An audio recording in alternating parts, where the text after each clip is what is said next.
Hi students, welcome to PhD jobs and admission. This is Gauri. So इस video में मैं आप सभी को कंबाइंड रिसर्च एंट्रेंस टेस्ट जो इलाहाबाद यूनिवर्सिटी में होने वाली है फॉर द पीएचडी एडमिशन, उसमें जो रिसर्च मेथोडोलॉजी का पार्ट है वो सिखा रही हूँ। सो आज का मेरा 10th लेक्चर है एंड इन टुडेज सेशन में आप सभी को डेटा एनालिसिस टेक्निक्स सिखाने वाली हूँ, जिसमें मैं आप सभी को measures of central tendency, variance, then correlation, then T test, chi square test ये सिखाऊंगी। And all of these concepts are really very important to all of you, because ये सारे कॉन्सेप्ट्स आपको यूज़ करने हैं जब भी आप रिसर्च रिपोर्ट लिखते हो, जब भी आप प्रॉपर रिसर्च करते हो तब। And as well on all of these tests आपको एग्जाम्स में क्वेश्चंस पूछे जाते हैं, एंड दैट्स वाई आप सभी की जो कॉन्सेप्ट वो भी पूरी हो जाएगी after viewing this session. So stay tuned. So students, before starting this session मैं आप सभी को बताना चाहती हूँ कि ग्लोबल ऑनलाइन टीम आप सभी को रिसर्च मेथोडोलॉजी सब्जेक्ट के ऊपर कंप्लीट कोर्स प्रोवाइड करती है, जिस कोर्स की मदद से आप सभी लोग क्रेट एग्जामिनेशन को क्वालिफाई कर सकते हो। ओके, सो इस कोर्स में आप सभी को फुल सिलेबस वीडियो लेक्चर्स मिलते हैं, जिसमें थियरीज एंड एमसीक्यूज दोनों भी है। आपको इसमें full syllabus notes and mock test मिलते हैं। बेसिकली ऐसे हमारे पास 10 मॉक टेस्ट है and each mock test contents 40 MCQs, and that's why overall आपके इसमें 400 एमसीक्यूज कवर हो जाते हैं।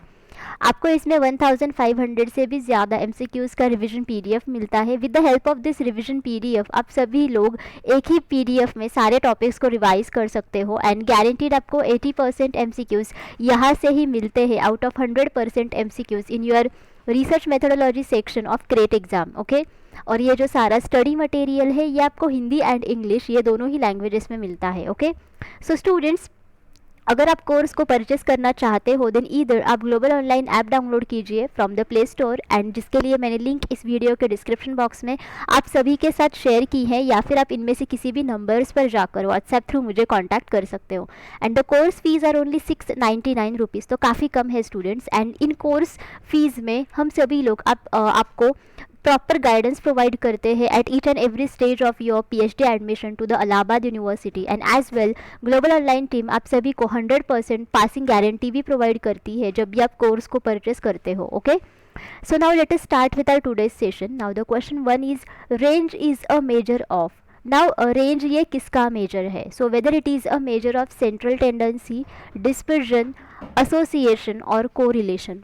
सो बेसिकली स्टूडेंट्स, रेंज का मतलब होता है कि ये एक मेजरमेंट है जहाँ से हम सभी लोग कितना डेटा हमारे पास अवेलेबल है from the smallest value to the largest value. This is nothing but the range. मतलब स्मॉलेस्ट वैल्यू से लेकर लार्जेस्ट वैल्यू तक कितना डेटा अवेलेबल है, मतलब how much smallest value data is there and how much largest value data is there, and what is the difference between them.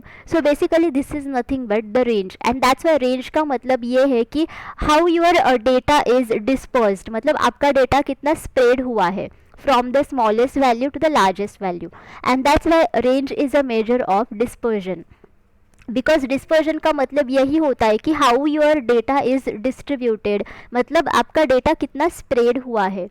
Now central tendency का मतलब होता है कि for example you have a proper data, and जो central positioned value जो होती है पूरे डेटा के, okay, so basically that value represents your whole data, and that is nothing but the central tendency, and ये हम लोग आगे इस वीडियो में देखेंगे, सो डोंट वरी।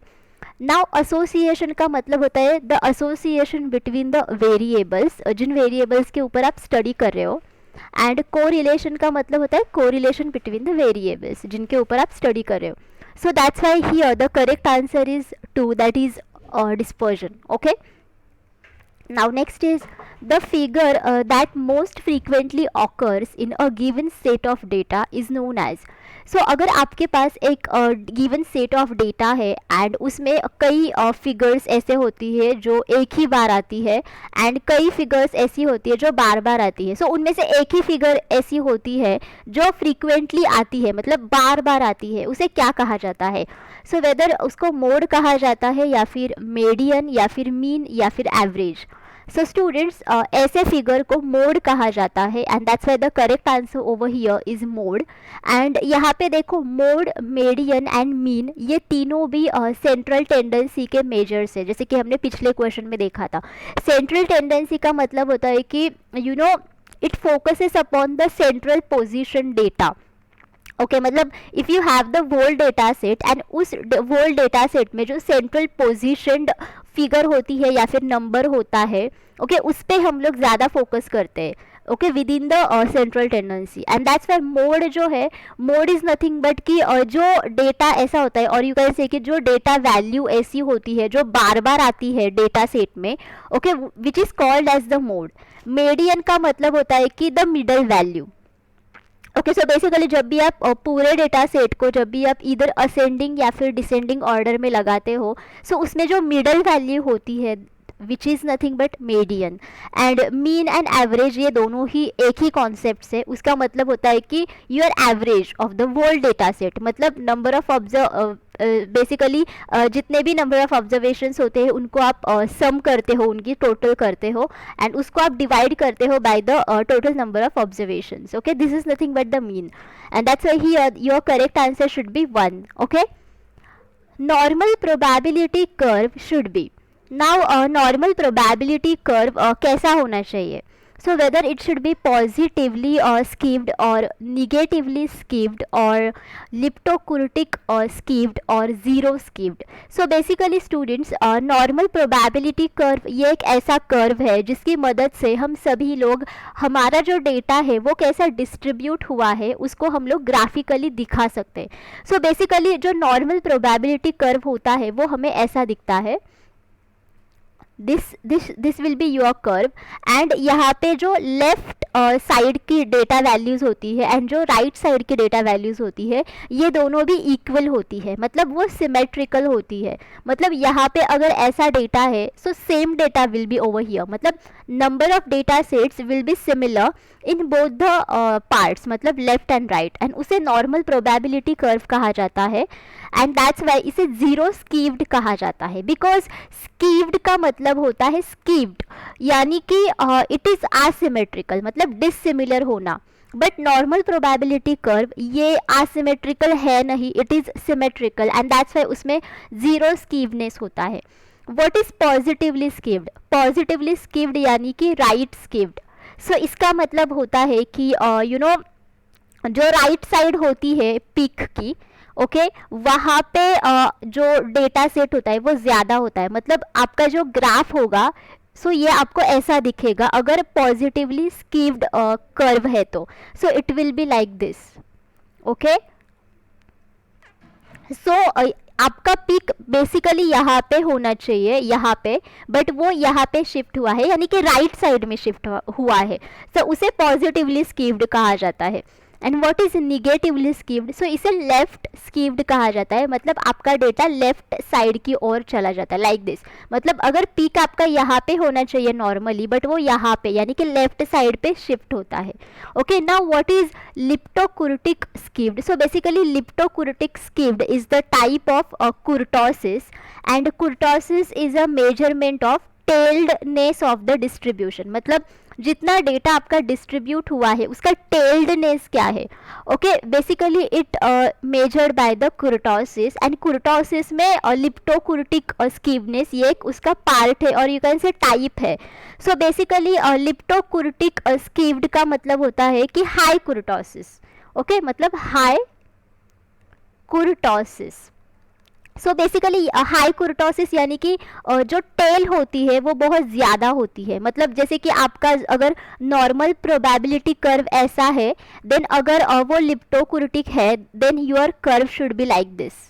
ओके मतलब यहाँ की जो टेल्स है, मतलब these are basically the tails, so ये टेल्स बहुत ज़्यादा होते हैं, ओके उसे लिप्टोकुर्टिक स्कीवनेस कहा जाता है। एंड कुर्टोसिस के बाकी के भी टाइप्स है जैसे कि प्लेटाइकुर्टिक एंड मिजोकुर्टिक। एंड प्लेटाइकुर्टिक में कुर्टोसिस काफ़ी कम होता है एंड मिजोकुर्टिक में कुर्टोसिस मीडियम होता है, मतलब काफ़ी ज़्यादा भी नहीं होता है एंड कम भी नहीं होता है। Okay and that's why here your correct answer should be 4। Okay next is which of the following is not a graphic representation? Okay so इनमें से कौन सा ग्राफिक रिप्रेजेंटेशन है नहीं? एंड ग्राफिक रिप्रेजेंटेशन का मतलब होता है कि आप डेटा को ग्राफिकली रिप्रेजेंट करते हो। So whether it is pie chart, table, bar chart और हिस्टोग्राम। सो बेसिकली स्टूडेंट्स, अगर आप ये चारों ऑप्शंस को देखोगे then you will understand that कि pie chart, bar graph and histogram ये तीनों भी ग्राफिक रिप्रेजेंटेशन है, बिकॉज ये तीनों भी आप लोग ग्राफिकली रिप्रेजेंट करके वहाँ पे आप डेटा को ग्राफिकली रिप्रेजेंट कर सकते हो। जैसे कि pie chart will be like this, and अगर आपके पास काफ़ी डेटा डिस्ट्रीब्यूशन है, so each and every data को कैसे डिस्ट्रीब्यूट किया है इन द वोल पार्ट, उसको आप यहाँ पे 360 डिग्री एंगल के मुताबिक रिप्रेजेंट करते हो। देन बार चार्ट में भी आप डिस्क्रीट जो डेटा वैल्यूज़ होती है उनको ऐसे रिप्रेजेंट करते हो, एंड हिस्टोग्राम में आप कंटिन्यूअस जो फ्रीक्वेंसी होती है उसको आप रिप्रेजेंट करते हो। Okay, and that's why your correct answer should B 2, because table से आप सिर्फ डेटा को क्लासीफाई कर सकते हो, मतलब ये कोई ग्राफिकल रिप्रेजेंटेशन है नहीं। Okay, and that's why your correct answer should be second. Using the following quiz scores calculate the mode. So यहाँ पे आपको डेटा वैल्यूज प्रोवाइड की है, so based upon this data value आपको मोड को calculate करना है। And according to my definition जो मैंने आपको पहले से ही बताई है कि मोड का मतलब क्या होता है कि जिस डेटा वैल्यू की फ्रीक्वेंसी ज़्यादा आती है in the whole data set उसे मोड कहा जाता है। एंड अगर आप इस डेटा वैल्यूज़ को देखोगे देन 2 एक ही बार आया है, 4 एक ही बार आया है, 6 भी एक ही बार आया है, 7 2 बार आया है, 10 एक बार आया है। सो यहाँ पे जो फ्रीक्वेंसी है ये 7 वैल्यू की ज़्यादा है, and that's why 7 should be your correct answer, because 7 ये मोड है। Okay, what is the term for the value that occurs most often in a series of numbers. So again आपको वही question पूछा है कि अगर आपके पास सीरीज ऑफ नंबर्स है एंड उसमें अगर जिस नंबर की वैल्यू बहुत ज़्यादा आती है और बार बार आती है, ओके, उसे क्या कहा जाता है? ऑब्वियसली उसे मोड कहा जाता है। It is called as the mode. Okay, next is dash is the most widely used measure of dispersion. सो इनमें से कौन सा most widely used measure of dispersion है? Okay, so whether it is median, then variance, harmonic mean और none of the above. सो जैसे कि मैंने आप सभी को बोला कि मीडियन ये एक मेजर ऑफ सेंट्रल टेंडेंसी है, ये कोई मेजर ऑफ डिस्पर्जन है नहीं, सो ये तो एलिमिनेट हो गया। Then harmonic mean, so again ये तो मीन है, so again this is the measure of central tendency, but harmonic mean ये जो हमारा कॉमन मीन होता है उससे काफ़ी डिफरेंट होता है। सो अगर हमें हार्मोनिक मीन को कैलकुलेट करना है then basically it is the reciprocal, this is the reciprocal of average of reciprocals of data values. मतलब फॉर एग्जाम्पल अगर आपके पास ये डेटा वैल्यूज़ है, ओके, एंड इनका आपको क्या करना है? रेसिप्रोकल निकालना है। ओके, एंड इसके एवरेज आपको, इसके एवरेज वैल्यू मतलब इनके रेसिप्रोकल की एवरेज वैल्यू आपको निकालनी है। ओके, एंड उस एवरेज वैल्यू का अगेन आपको रेसिप्रोकल लेना है। This is nothing but the harmonic mean, and that's why harmonic mean ये स्मॉलेस्ट डेटा वैल्यू को ज़्यादा वेटेज देता है than the largest data value. Okay, so students यहाँ पे सिर्फ वेरिएंस ये एक ऐसा ऑप्शन है जो एक मेजर ऑफ डिस्पर्जन है, एंड वेरिएंस हमें बताता है कि exactly how far the set of number are spread out from their mean value. मतलब यहाँ पे अगर आप मीन वैल्यू निकालोगे, सो फॉर एग्जांपल अगर मुझे मीन वैल्यू यहाँ पे मिली है, for example I can say 5 + 4 is 9, 9 + 3 is what 12, 12 + 3 is 15। Okay, 15 divided by 5, सो यहाँ पे मेरी मीन वैल्यू रहेगी 3। Okay, so each and every data value 3 से कितनी दूरी पर है? ओके, इसका जो मेजरमेंट है, सो basically this is nothing but the variance, and that's why variance ये एक most widely used measure of dispersion है, बिकॉज वेरिएंस से हमें पता चलता है कि एग्जैक्टली हमारा डेटा कैसा स्प्रेड हुआ है। Okay, according to the whole data set. Okay, and that's why your correct answer should be over here 2. Okay, next is which of the following one do not included in measures of central tendency. So इनमें से कौन सा option ऐसा है जो measures of central tendency में आता नहीं है? Whether it is arithmetic mean, median, mode and standard deviation. So all of you now understood that कि पहले जो 3 ऑप्शंस है ये तीनों भी basically measures of central tendency है. Okay, and that's why your correct answer should be 4 because standard deviation ये measure of dispersion है. एंड जैसे कि मैंने पिछले ही क्वेश्चन में आप सभी को वेरिएंस के बारे में बताया, सो अगर आपको वेरिएंस की वैल्यू पता है and if you take the square root of variance, okay, then आपको स्टैंडर्ड डेविएशन की वैल्यू मिलेगी. And that's again standard deviation आपको बताता है कि एग्जैक्टली आपका डेटा कैसा डिस्ट्रीब्यूट हुआ है in the whole data set. And that's why अगर आप देखोगे देन काफ़ी सारे मेजर्स ऑफ डिस्पर्जन है. उनमें से एक है रेंज और देन दूसरा है standard deviation. So I will write here short form of it. Then third one is variance is again the measure of dispersion and fourth one is mean deviation.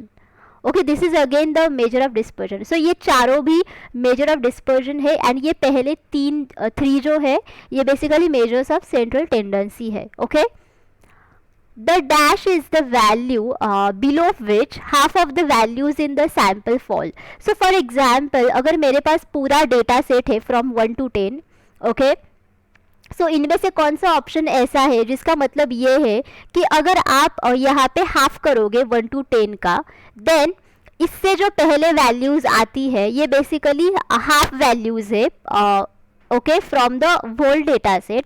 And इसके बाद में जो values आती है ये basically half values है with respect to the whole data set. And that's why इस number को क्या कहा जाता है? सो ऑब्वियसली इस नंबर को मीडियन कहा जाता है. जैसे कि मैंने आप सभी को बोला था रिगार्डिंग मीडियन कि अगर आप पूरे डेटा सेट्स को अगर आप इधर डिसेंडिंग या फिर असेंडिंग ऑर्डर में लगाते हो, सो उसमें से जो मिडल वैल्यू होती है उसे मीडियन कहा जाता है. And that's Y middle value के पीछे के जो वैल्यूज़ होती है वो पूरे डेटा सेट के हाफ वैल्यूज़ होती है. एंड उसके बाद में जितने भी वैल्यूज़ होती है वो बेसिकली हाफ वैल्यूज़ होती है with respect to the whole data set values. Okay, and that's why here देखो अगेन आपको ऑप्शंस दिए हैं mean, mode, range and median. So here median should be your answer. And mean and mode दो they are the measurements of central tendency, but उनका जो concept है वो अलग है than the median. And range तो यहाँ पे आंसर आएगा नहीं बिकॉज रेंज ये एक क्या है, मेजर ऑफ डिस्पर्जन है. Okay, next is Rorschach test comes under dash projective techniques. So basically Rorschach test ये किस प्रकार की प्रोजेक्टिव टेक्निक है? सो बेसिकली स्टूडेंट्स जो रोरशैक टेस्ट है it consist of series of 10 symmetrical blots where subject states what they see. So basically यहाँ पे 10 number of blots का इस्तेमाल किया जाता है. एंड ये जो नंबर ऑफ ब्लॉट्स होते हैं वो ऑर्डरली मैनर में लगाए जाते हैं. एंड रोरशैक टेस्ट ये एक्चुअली जो साइकोलॉजिस्ट होते हैं वो यूज़ करते हैं ताकि वो पेशेंट के बारे में पता चल सके उनको. सो यहाँ पे पेशेंट्स को ये ब्लॉट्स विजुअली दिखाए जाते हैं and based upon these blots वो क्या क्या देखते हैं. सो बेसिकली वो सब सारी चीज़ें वो बताते हैं बेसिकली उन सभी साइकियाट्रिस्ट और डॉक्टर्स को बोलते हैं. And that's why Rorschach test ये एक विजुअल प्रोजेक्टिव टेक्निक है बिकॉज इट अलाउज पार्टिसिपेंट्स और patients to state wide range of observation based on their perception and emotional state.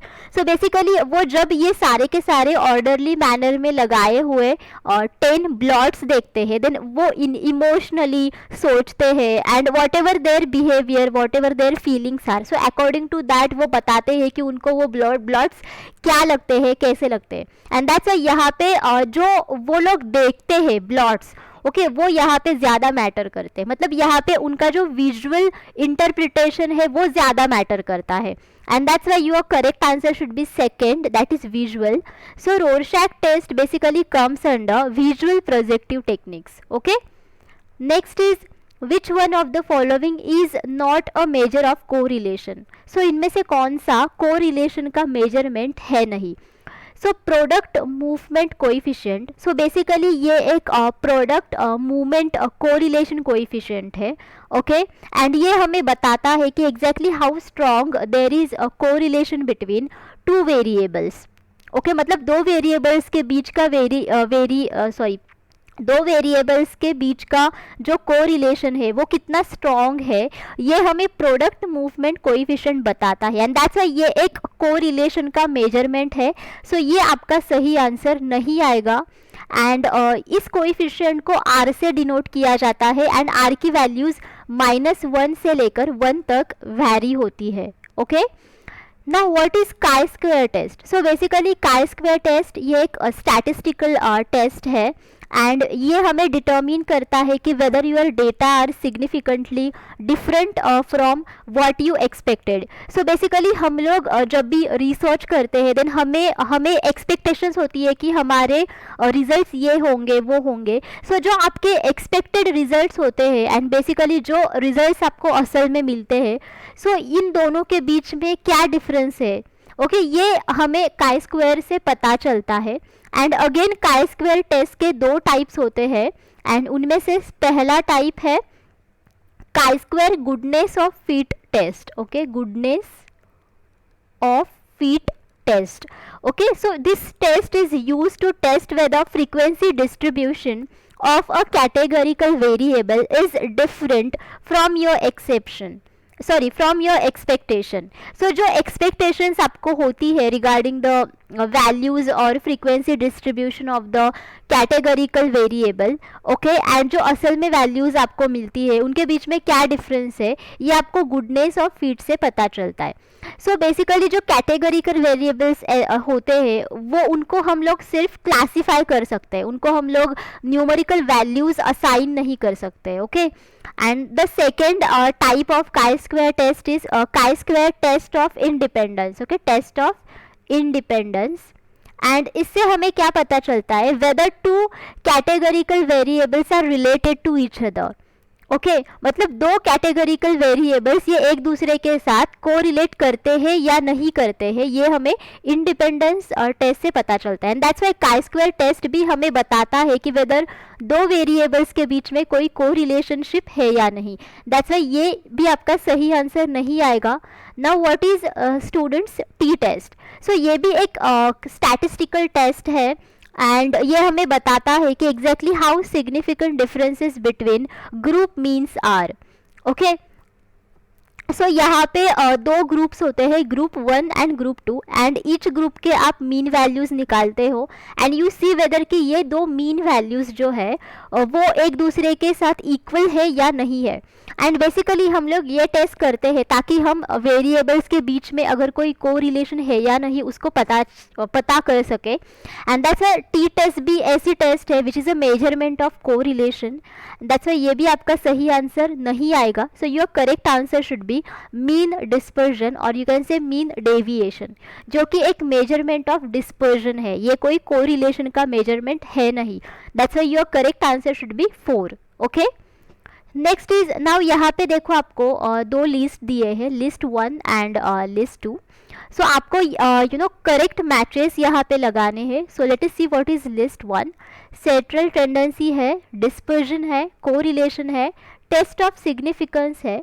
List 2 में दिया है आपको mean deviation, then Pearson's coefficient, then mean and then T test. So यहाँ पे जितने options ऐसे जो आपको इजी लगते हैं वो आप सबसे पहले सॉल्व करो. सो जैसे कि देखो central tendency will go for mean because ये बहुत इजी ऑप्शन है. Then dispersion will go for mean deviation जो कि हमने अभी देखा. So now you will now confuse with in this कि कोरिलेशन टी टेस्ट के लिए जाएगा या फिर पियर्सन्स कोएफिशिएंट के लिए जाएगा, और टेस्ट ऑफ सिग्निफिकेंस ये टी टेस्ट के लिए जाएगा या फिर पियर्सन्स कोएफिशिएंट के लिए जाएगा. सो बेसिकली मैंने आपको अभी बताया कि टी टेस्ट ये एक स्टैटिस्टिकल टेस्ट है, and basically it tells us how significant differences between group means are, and that's why इसे टेस्ट ऑफ सिग्निफिकेंस भी कहा जाता है. ये हमें दो वेरिएबल्स के बीच में कोई कोरिलेशन है या नहीं इसको भी बताता है, बट उसके भी अलावा इसे टेस्ट ऑफ सिग्निफिकेंस कहा जाता है. Okay, according to its concept, and that's why test of significance जो है it will go for t test and correlation will go for Pearson's coefficient. जैसे कि हमने पिछले ही क्वेश्चन में जो कोएफिशिएंट देखा था, ओके, पहला जो ऑप्शन था okay, this is nothing but the Pearson's coefficient, and ये जो पियर्सन्स कोएफिशिएंट है ये हमें बताता है कि exactly how strong is the correlation between the two variables. Okay, that's why your correct answer should be 3, that is here C. Because देखो यहाँ पे A will go for 3, B will go for 1, C will go for 2 and D will go for 4. Okay, next is what do you mean by unit of analysis. Now unit of analysis का मतलब क्या है? So whether it is main parameter, then variables, sample या फिर constructs. So basically students, unit of analysis का मतलब होता है कि डेटा में डेटा में ऐसी वैल्यू जिसके ऊपर आप एनालिसिस करना चाहते हो basically. Okay, that is nothing but your unit of analysis, and your unit of analysis is nothing but main parameter. So I can give you one example for that. जैसे कि देखो काफ़ी सारे वेरिएबल्स होते हैं रिसर्च प्रोसेस में, and उनमें से आप इंडिपेंडेंट वेरिएबल्स को सबसे पहले कंट्रोल करते हो, एंड उसका जो इफेक्ट है which will be on your dependent variable, right? And that's why here your unit of analysis will be dependent variable, not independent variable, and that's why your main parameter जो रहेगा which will be your dependent variable, and that's why your correct answer over here should be main parameter. मतलब जो main parameter होता है वो आपके पूरे analysis का unit होता है. ओके, बट वेरिएबल्स, काफ़ी सारे वेरिएबल्स होते हैं रिसर्च में, extraneous variables, independent variables, then interference variable. Okay, so हर एक वेरिएबल ये एनालिसिस का यूनिट होता नहीं है. Okay, and that's your correct answer should be 1, that is main parameter.